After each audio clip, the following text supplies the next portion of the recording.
when the stars fell an unseen threat. You think you know what's out there, beyond the streetlights and the scanner chatter. I've seen the official reports, the carefully worded dismissals, but what landed in my sector that night wasn't a meteor shower, it was the beginning of something they couldn't categorize, something that silenced the birds and warped the very air we breathe. And it's still out there. The dispatch crackled to life, a familiar static against the oppressive quiet that had settled over Officer Anya Sharma's patrol car. Dispatcher Miller's voice, usually a steady baritone, held a tremor. Anya, we're getting multiple calls from the Oakhaven rural sector.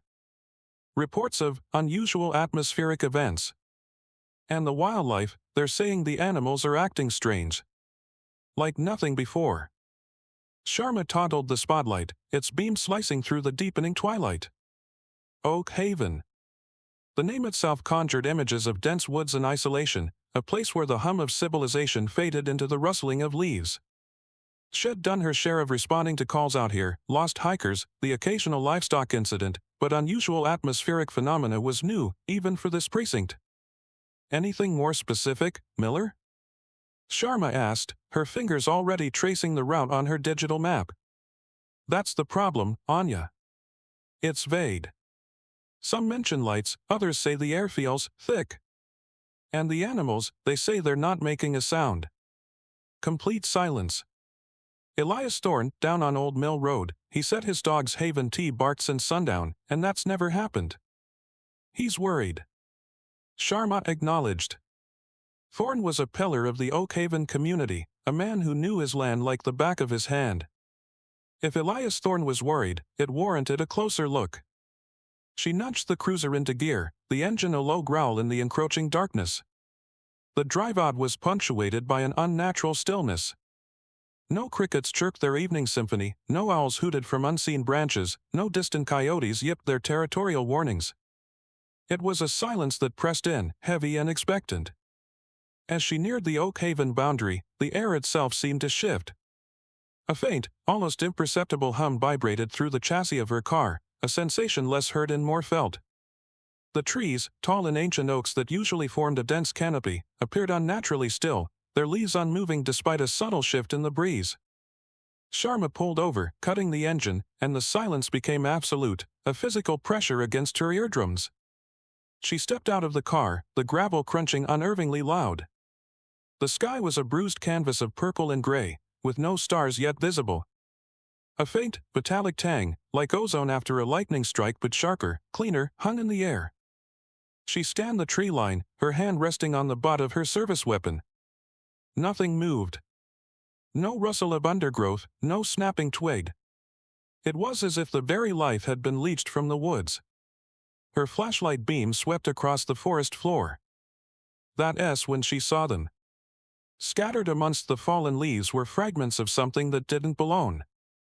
Not rock, not wood, not animal bone. They were shards of a dull, gunmetal gray material, impossibly smooth, with edges that glinted with an almost iridescent sheen under her light. Some were small, no bigger than a thumbnail, others lay in larger, geometric pieces, as if deliberately broken. They felt cool to the touch, unnervingly so, and bore no resemblance to any known metal or alloy. Sharma knelt, carefully bagging a few of the larger fragments, her mind racing through possibilities. Meteorites? Unlikely, not with this texture or distribution. Debris from an aircraft? No reported flight paths over this remote area, and the material itself seemed alien. She radioed back to Miller, her voice tight with a dawning unease. Miller, I'm out at Thorne S. I'm finding debris. Metallic fragments. Strange composition. And you were right about the silence. It's absolute out here. Not a single sound from anything that breathes. A pause, then Miller's voice, strained. Anya, be careful. We're getting more reports now, closer to town. Same atmospheric weirdness. And a farmer down by Black Creek said his entire flock of sheep just froze. Just stood there, staring at the sky. Sharma stood, the weight of the fragments in her evidence bag feeling suddenly immense. The silence of Oakhaven was no longer just an absence of sound, it was a palpable presence, a watchful stillness that spoke of something vast and unknown having arrived. The stars had indeed fallen, and their descent had brought not light, but a chilling, profound quiet. The metallic fragments, sealed in evidence bags, felt cold even through the thick plastic. Sharma drove back towards the precinct, the unnerving silence of Oakhaven clinging to her like a shroud. The radio remained stubbornly quiet, the usual chatter of the airwaves replaced by a low, almost subliminal hum that seemed to emanate from the fragments themselves. Back at the station, Sergeant Davies raised an eyebrow as she deposited the bags. "Quite the haul from a routine call, Sharma." "Routine is a generous term, Sergeant," Sharma replied, her gaze fixed on the containment unit. As she spoke, the fluorescent lights above flickered violently, then dimmed to a sickly yellow hue before stabilizing. The hum in her ears intensified, and a faint, disembodied whisper seemed to brush against her consciousness, too low to discern words, but undeniably present. She shook her head, attributing it to fatigue and the lingering strangeness of the woods. But the oddities didn't cease. Later that afternoon, while reviewing security footage from a convenience store on the edge of the Oakhaven sector, Sharma noticed something peculiar.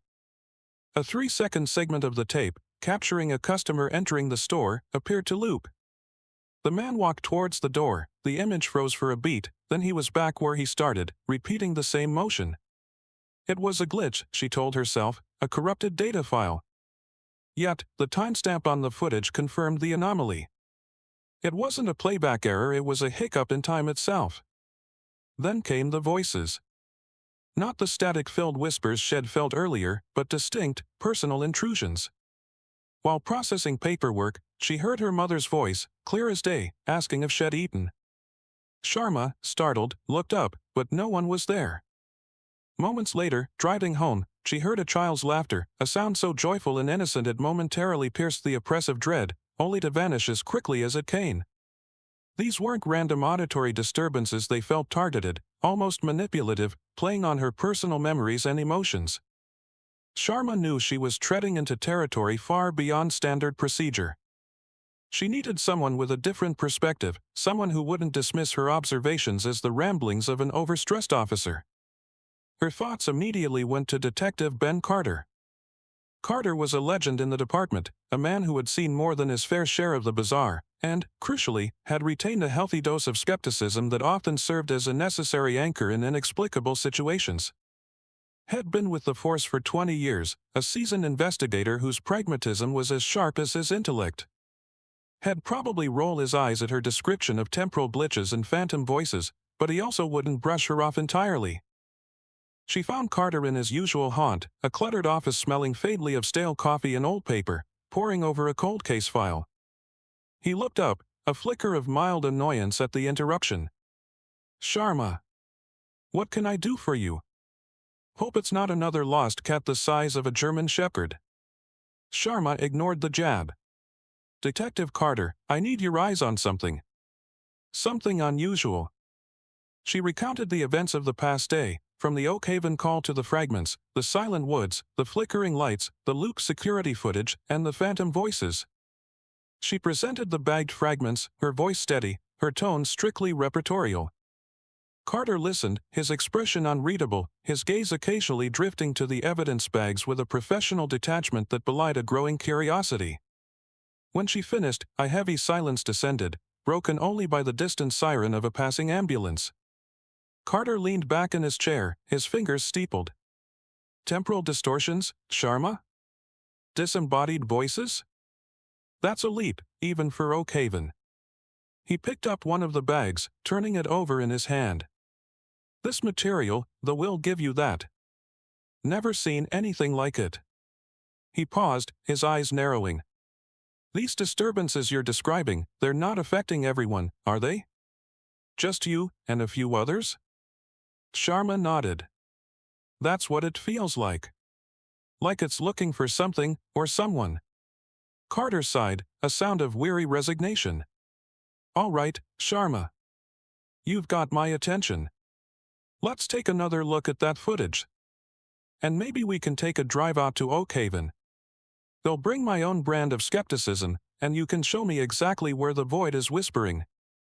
Detective Ben Carter's cruiser crunched over the gravel leading into the Oakhaven woods, his skepticism a palpable force against the unsettling quiet Sharma had described. Head driven out here expecting a wild goose chase, a case of nerves amplified by isolation and a few odd atmospheric readings.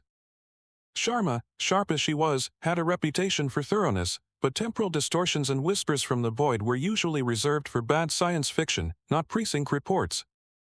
So, Sharma, Carter began, his voice a low rumble that seemed to fight against the pervasive stillness. Where exactly did this descent occur? Sharma pointed towards a clearing some 50 yards ahead, where the trees formed an unnaturally tidy circle. Right here, detective. This is where I found the majority of the fragments. Carter killed the engine, and the silence rushed in, heavier than before. It wasn't just the absence of animal noise, it was a void that seemed to absorb even the faint ambient sounds of the forest. He stepped out, his eyes sweeping the area with a practiced, unhurried gaze. Sharma had been right, the ground was littered with the same dull, gray shards she had bagged.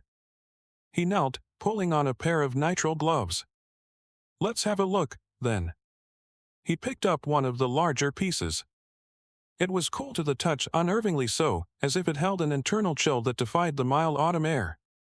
Its surface was perfectly smooth, devoid of any imperfections or tool marks. He tapped it lightly with the butt of his pen.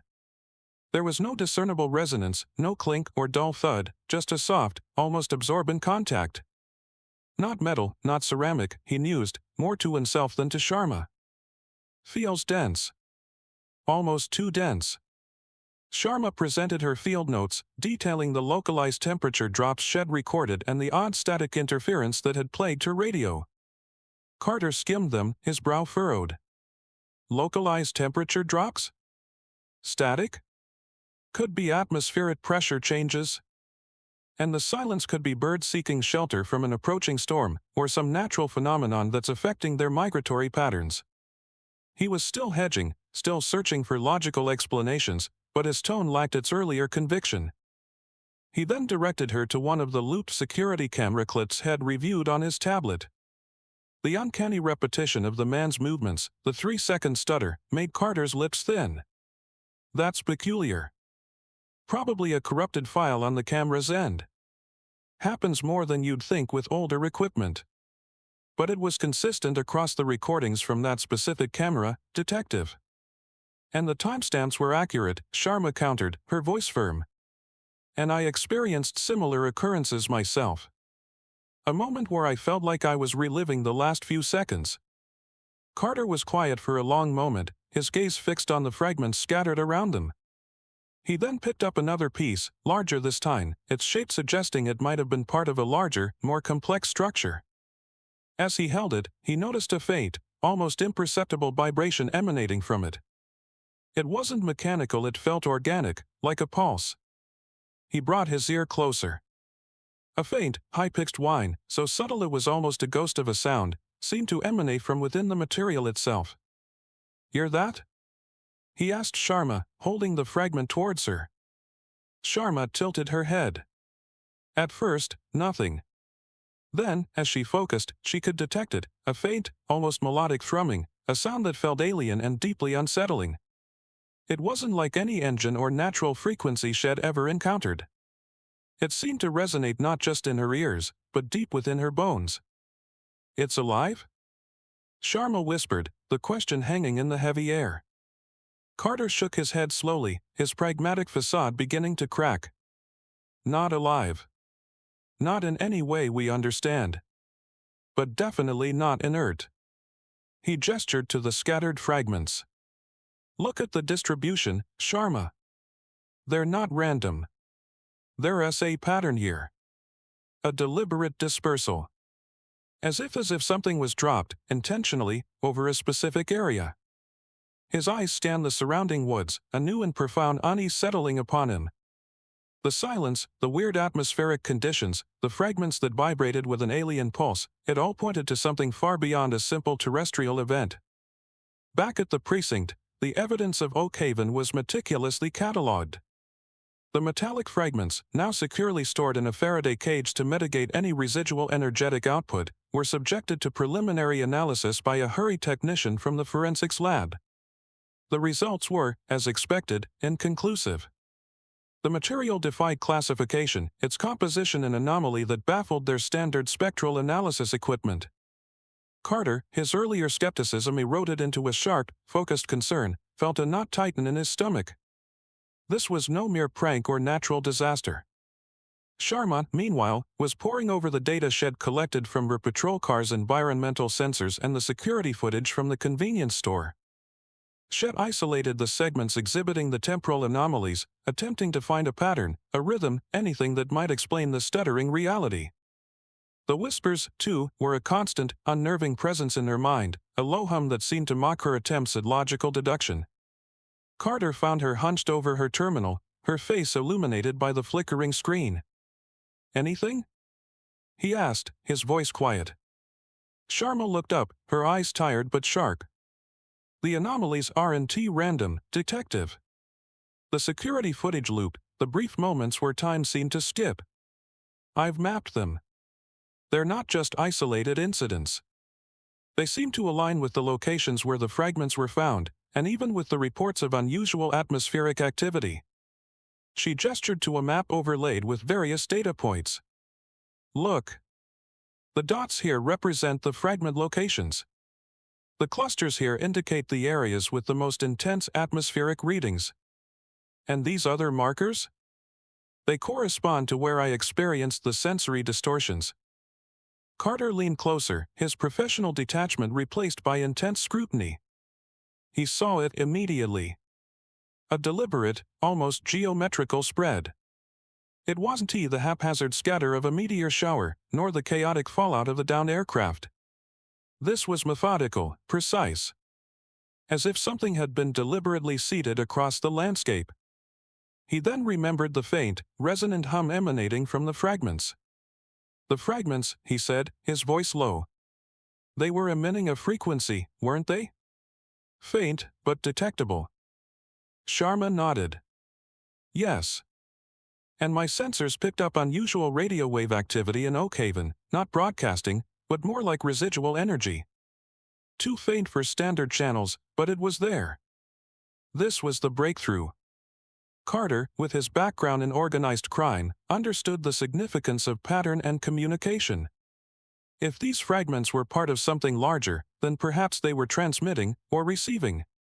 He requested access to the precinct's deep-scan communications array, a system usually reserved for monitoring encrypted channels and intercepting foreign signals. It was a long shot, a tool designed for human communication, but he felt a desperate compulsion to try. Working through the night, Sharma fed the raw data from her car's sensors and Carter's observations into the array's processing algorithms. They filtered out terrestrial interference, tuning the sensitive equipment to frequencies far outside the normal broadcast spectrum. Hours passed in tense silence, the only sounds the hum of the servers and the occasional sigh of frustration. Then, it happened. A series of fragmented, pulsing signals appeared on the monitor, sharp and distinct against the background noise. They were short, broken bursts, almost like pseudos, echoes of a lost transmission. The pattern was undeniable. The signals weren't random noise, they had structure. And more disturbingly, their temporal and geographical distribution mirrored the anomalies Sharma had meticulously mapped. "There," Sharma breathed, pointing at the screen. "That cluster of signals? It corresponds exactly to the area where the most fragments were found. And look at the timestamps on these bursts, they align with the periods of the temporal distortions." Carter stared at the display, a chilling realization dawning. These weren't just fragments of some unknown material, they were components of a larger, active system. The signals, however broken, were evidence of communication. A deliberate, methodical process unfolding across the Oakhaven sector, a process that was actively manipulating their environment. It wasn't an accident, it was an operation. The intercepted signals, fragmented as they were, painted a grim picture. Not of communication between distant worlds, but of a meticulously orchestrated deployment. Carter, his analytical mind now fully engaged, began to map the signal origins against the known locations of the peculiar fragments and the atmospheric disturbances. The correlation was undeniable, chillingly precise. It wasn't a scattered event, it was a pattern, a grid being laid across their sector. Sharma felt it too, a prickling sensation on her skin, the same one she'd experienced in the woods. The whispers in her mind intensified, no longer just random sounds but a cohesive, if unintelligible, stream of data. They seemed to coalesce around certain geographical points, the very points where the signal strength was strongest. They decided to investigate the nexus of the strongest signal, a densely wooded area near a forgotten fire tower on the outskirts of Oakhaven. As they approached, the familiar oppressive silence returned, deeper and more absolute than before. Even the subtle hum of their patrol car seemed to be actively suppressed, absorbed by the encroaching stillness. The air grew colder, the metallic tang sharpening into something acrid, like burned sugar. Then, the anomaly appeared. Not a distant light or a flickering distortion, but a contained void in reality itself, about 20 feet ahead of them. It shimmered, a distortion in the fabric of space, like heat haze on a summer road, but cold and absolute. Within this shimmering distortion, something began to resolve. It wasn't a craft, not in the conventional sense. It was more like a geometric sculpture of polished obsidian, impossibly smooth, catching no light, yet radiating an undeniable presence. It hovered silently, about 10 feet off the ground, utterly devoid of any visible propulsion or discernible purpose. Carter braked the cruiser, his hand instinctively going to his sidearm. Sharma's breath hitched. This was no fragment, this was the source, or at least a significant component. The entity, if it could be called that, was roughly the size of a small car, a multifaceted object that seemed to fold in on itself, its angles shifting and reconfiguring in a way that defied three-dimensional perception. There were no visible windows, no scenes, no markings, only the unnerving stillness and that palpable sense of alien intent. As they watched, mesmerized and terrified, a beam of pure, shadowless light emanated from the object, not striking anything, but simply existing, illuminating the immediate area with an otherworldly glow. The whispers in Sharma's mind surged, no longer a vague stream but a torrent of alien thought, incomprehensible yet laced with a chilling sense of assessment. It felt like being catalogued, scanned. Carter's training kicked in, overriding the primal urge to flee or engage. Direct confrontation was not an option. This thing was unlike anything he had ever encountered, a tangible manifestation of the inexplicable forces they had been tracking. "Don't engage," he murmured, his voice tight. "Maintain distance. We don't know what it's capable of, and we're not equipped for this." He slowly reversed the cruiser, the tires crunching softly on the forest floor. The anomaly remained stationary, its silent gaze, or whatever passed for it, fixed on their retreating vehicle. As they moved, the beam of light retracted, and the shimmering void seemed to shrink, folding in on itself until it vanished as abruptly as it had appeared, leaving behind only the unnatural silence and the chilling scent of ozone. Sharma, her hands shaking slightly as she gripped the steering wheel, risked a glance in the rearview mirror. The space where the entity had been was now just empty woods. But the silence remained, a heavier, more pregnant stillness than before. "It was watching us," she whispered, the words barely audible. "Assessing." Carter nodded, his face grim. "A sentinel, maybe. Or a surveyor. Whatever it was, it knows we're here. And if it's capable of this kind of manifestation, it's capable of far more. Our priority now is containment. We need to figure out what its objective is, and prevent it from escalating." The implications were stark. They weren't just dealing with strange debris, they were dealing with an active, intelligent presence, and they had just been noticed. The encounter with the anomaly had been a stark, undeniable revelation for Carter. The carefully constructed walls of his skepticism, built over 2 decades of logical deduction and evidence-based investigation, had begun to crumble. Sharma's tales of temporal skips and phantom whispers were no longer flights of fancy, they were the precursor to a tangible, observable reality. He found himself re-evaluating every piece of data, every subtle shift in the Oakhaven sector, with a newfound, disquieting urgency. Their return to the precinct was met not with the familiar hum of activity, but with a growing sense of unease. Dispatch was experiencing intermittent outages, static crackling through the speakers at unpredictable intervals. Cell phone reception flickered in and out across the county, causing widespread frustration. Basic utilities, too, seemed to be suffering. Power fluctuations caused lights to dim and surge in the station, and a call from the local water treatment plant reported anomalous pressure readings, as if something was actively disrupting the flow. "This isn't a coincidence," Sharma, Carter stated, his voice devoid of its usual weary cynicism. He was watching the flickering lights in his office, a growing dread coiling in his gut. "This started after Oak Haven. After we encountered that thing." Sharma nodded, her gaze fixed on a monitor displaying a rapidly deteriorating communication grid. "The signals, Detective. The fragments, they're not just here. They're creating a field, a disruption.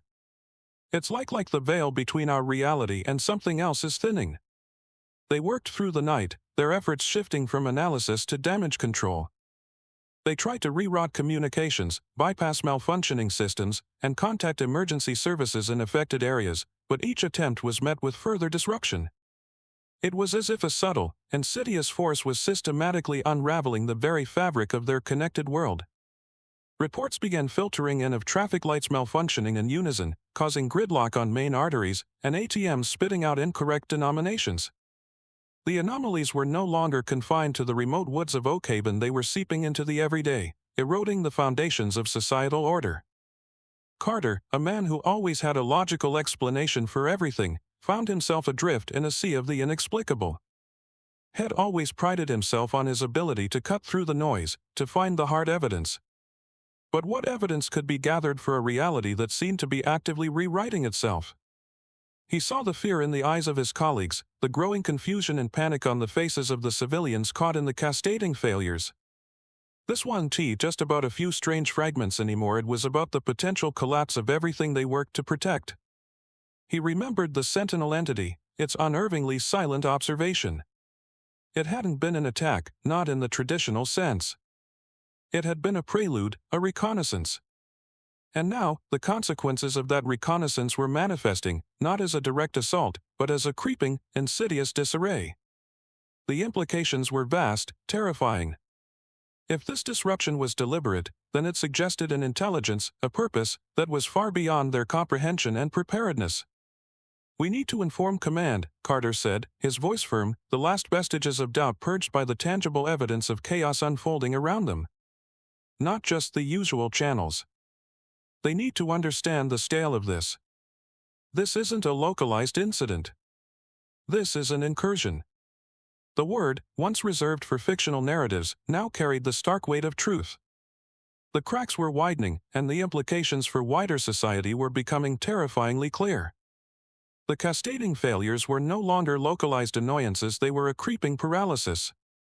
The county's emergency dispatch system was a ghost of its former self, prone to static-laced silences and nonsensical reroutes. Power grids flickered with alarming regularity, plunging entire towns into darkness. Cell towers, once symbols of constant connection, now offered only intermittent, unreliable service, leaving citizens isolated and vulnerable. Carter and Sharma, hunched over a borrowed satellite phone in a dimly lit, auxiliary operations center, felt the weight of their responsibility pressing down on them. Standard operating procedures, designed for riots, natural disasters, and known criminal threats, were utterly inadequate. "We can't get through to the state. It's all jammed, or worse, it's being actively disrupted," Sharma reported, her voice tight with frustration. She had spent hours trying to establish contact with higher authorities, her usual composure fraying at the edges. "The reports are coming in faster than we can process them. Traffic accidents, power outages, communication blackouts, people are starting to panic." Carter's gaze swept across a wall map, dotted with pins marking reported anomalies, now a chaotic constellation of disruption. His initial skepticism had long since evaporated, replaced by a cold, hard pragmatism born of necessity. They were on their own. The established hierarchy, the protocols that normally guided their actions, had effectively dissolved in the face of this unprecedented, non-terrestrial threat. "We need to establish a zone," Carter stated, his voice steady, betraying none of the turmoil churning within him. "A clear perimeter. We can't let this spread further into populated areas." Sharma looked at him, understanding dawning in her eyes. "Evacuation? But how do we even begin to explain what's happening? Evacuate your homes because reality is glitching isn't going to cut it. "We don't explain it," Carter replied, his tone resolute. "We give them a credible, albeit simplified, reason. A severe atmospheric event, a localized electromagnetic pulse. Something that sounds official enough to be taken seriously without revealing the true, terrifying nature of the threat. We use the existing disruptions to our advantage. The communication failures already isolate pockets of people. We can use that to funnel them towards designated safe zones." This was a monumental deviation from procedure. Unauthorized evacuation orders, especially based on unsubstantiated, highly classified information, carried severe career repercussions.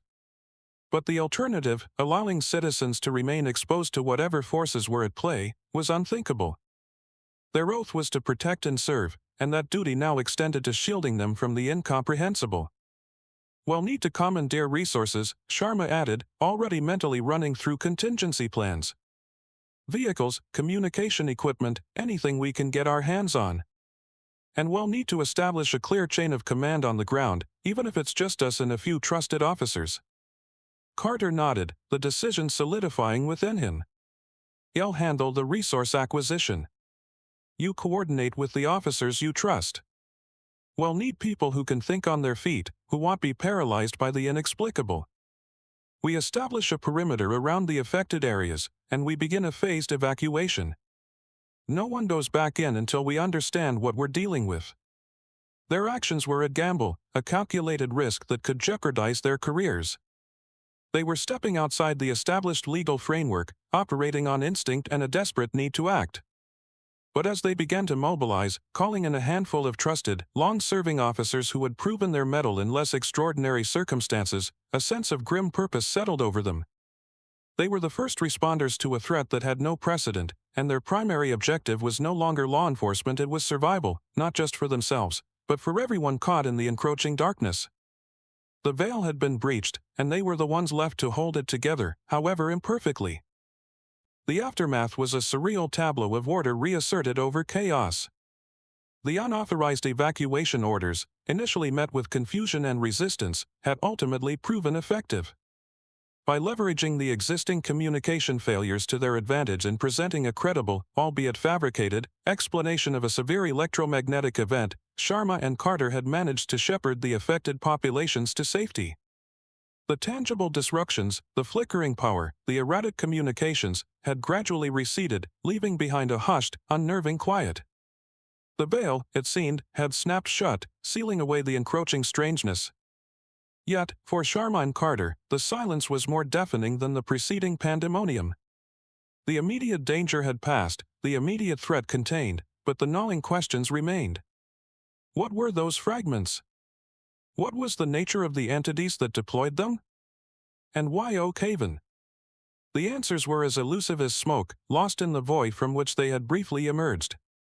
Their careers, as they had anticipated, hung precariously in the balance. The unauthorized actions, though instrumental in preventing wider disaster, had not gone unnoticed by higher echelons, but for now, the sheer magnitude of the unknown had temporarily overshadowed their transgressions. They found themselves in a clandestine meeting room, miles from their usual precinct, debriefing with a select group of individuals whose badges bore no recognizable insignia, whose titles were vague, and whose questions probed the deepest recesses of their experience. The fragments, carefully transported and secured, were presented, their alien nature drawing hushed murmurs of disbelief and fascination. The data logs, detailing the intercepted signals and the temporal anomalies, were scrutinized with an intensity that left Sharma and Carter feeling as though they were under a microscope. "We have containment," Carter stated, his voice firm, projecting an authority honed by years of command. "The direct manifestations have ceased. The infrastructure is slowly returning to normal." But this wasn't an isolated event. The patterns suggest a deliberate deployment, a reconnaissance, perhaps even a precursor to something larger. Sharma elaborated on the sensory disturbances, the whispers, the feeling of being observed and catalogued. It felt intelligent, detective. Not just random energy. It was analyzing, assessing. And the signals, they were fragmented, like broken pieces of a larger message. We believe they were establishing a network, a series of nodes. The individuals in the room exchanged glances, their expressions a mixture of awe and apprehension. They spoke of fringe scientific theories, of classified projects, of anomalies that had been quietly monitored for decades, but none had ever manifested with such direct, tangible impact. The truth, as it often did, proved far stranger and more terrifying than any fiction. The immediate threat had been managed, but the underlying mystery remained. The origin, the purpose, the ultimate intent of the unseen threat were still veiled in an impenetrable fog. It was clear to Sharma and Carter that this was not a singular incident, but the beginning of a long, silent war, fought on the fringes of perception. In the weeks that followed, a new reality began to form. While the official reports classified the Oakhaven events as an unusual atmospheric phenomenon and a series of localized equipment malfunctions, Sharma and Carter were assigned to a new, unofficial division. Their mandate was singular: to monitor, to observe, and to prepare for any resurgence. They were to establish a covert watch, a silent sentinel standing guard against the unknown. They were given access to specialized equipment, advanced sensor arrays, and a network of informants strategically placed in remote areas. Their patrol routes were subtly altered, their assignments designed to keep them in proximity to known areas of interest, their days now a constant, vigilant scan for the faintest whisper of the void. The silence of Oakhaven had taught them a brutal lesson: the greatest threats often announce themselves not with a roar, but with an unnerving quiet. The experience had indelibly marked them. The world, once a place of comprehensible rules and predictable outcomes, now held a hidden layer, a constant reminder of what lay just beyond the veil.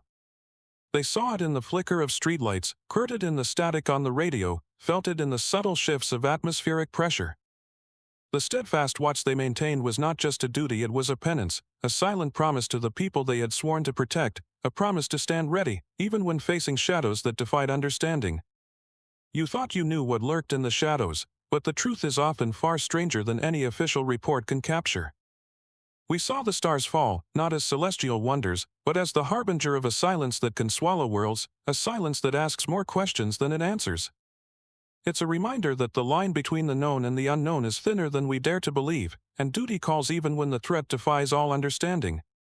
The echoes of Oakhaven linger, a testament to the unseen forces that watch us from the periphery. What would you do if you were the one chosen to stand guard against the darkness? Share your thoughts and choices with us in the comments below, here on Dusty Whisper. Until next time, may your nights be peaceful and your own watchful eyes ever keen. But what if the fragments left behind were not inert, but dormant, waiting for a signal to awaken?